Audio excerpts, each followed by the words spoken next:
How's it going, everybody? Welcome to the Weird Yellow Bike YouTube channel, and we have a new cast member to add to the roster of weird bikes. So if you can believe it or not, this is a 2016 Honda CMX-250. I was utterly shocked because literally nothing has changed. And it's funny because a couple days ago I had watched a video about why don't they make new old cars.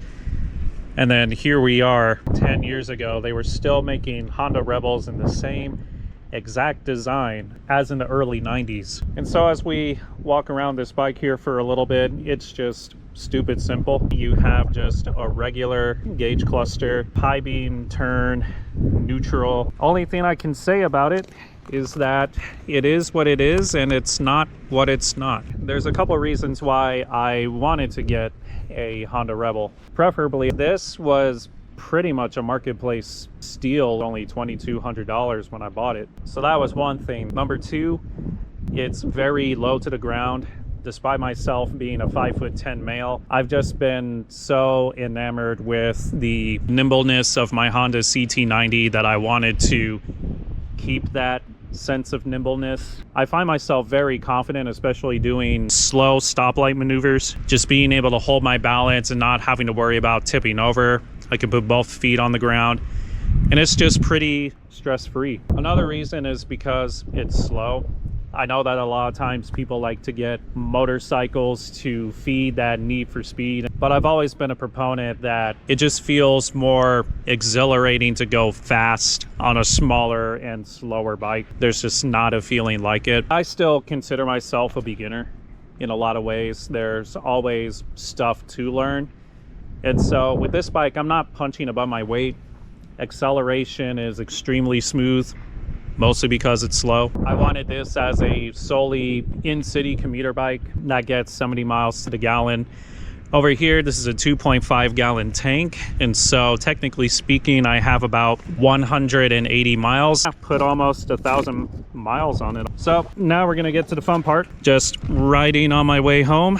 Also, I like its quiet engine, as you'll see right here. All right, let's Shelly forth.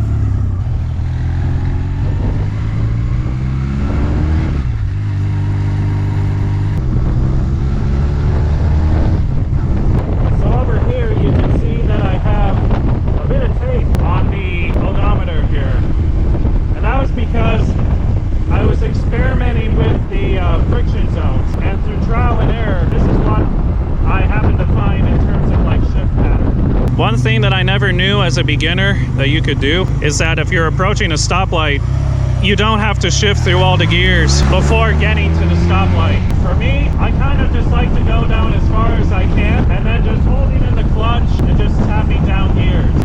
And so if you're a new rider and you've always been kind of confused about that, just know that you can shift down. Like I personally blip shift, and so I just try to keep to the markers over here, which really is just 35, 20, and 25. And then I just hold it in and tap in the first gear right there. So see, like I'm doing very slow maneuvering here, and I just feel nice and perfectly balanced. Just gonna be patient for traffic here, because it is, and I'll repeat forever, this is a very slow motorcycle. Like you can go full throttle and still be slow. Is that another? Hey, we got the same bike. That was so serendipitous. Every time I ride, I think of Dan the fireman. He has a very great YouTube channel about motorcycle safety, and he talks about like orange and white zones and green zones. And so I always try to keep myself accountable to them. Which is kind of another reason why I got this bike as well, is that by default, the fact that it's a 250cc motorcycle, it's almost like you just have a built-in governor innately. Your bike is very sick. That brand is a CF Moto. One of the things I love about motorcycling is that it doesn't matter who you are. If you ride your brotherhood, and you can just give each other props for each other's bikes. Because of the fact that it's a slow bike, it just physically enables you to not be stupid. If you want to go full throttle, you can.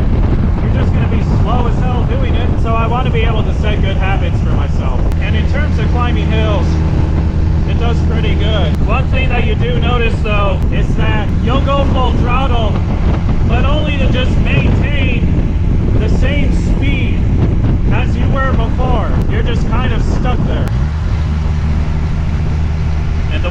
shifts is so smooth. Now we're gonna go to the infamous freeway test.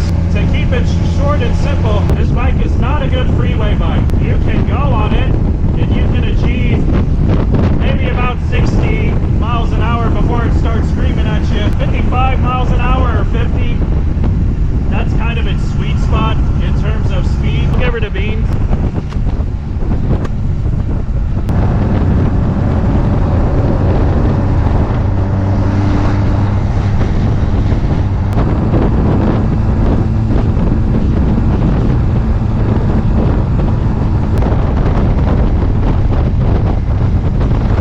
So back there it was pretty windy, but even while it was harshly blowing and everything, you could still feel pretty secure on it. Definitely way better compared to my CT90.